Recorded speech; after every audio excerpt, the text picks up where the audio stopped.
কিছু রান্না করা হচ্ছে। জন্মাষ্টমী মানে শ্রীকৃষ্ণের বা গোপালের পুজো।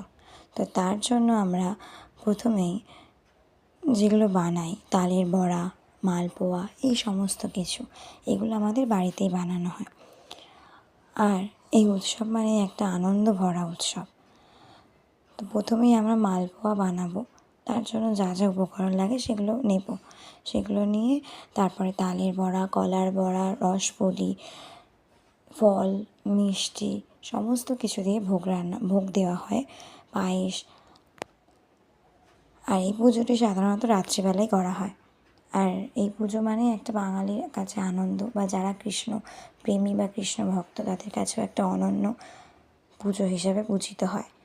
আর এই পুজোটি সাধারণত রাত্রিবেলাই হয়, 12টার সময় তিথি অনুযায়ী। আবার অনেকে রাত্রিবেলাও করে নেয় তাদের সময় সুযোগ মতো। তো সারাদিন আমরা সমস্ত কিছু জোগাড় উপকরণ করতে ব্যস্ত থাকি।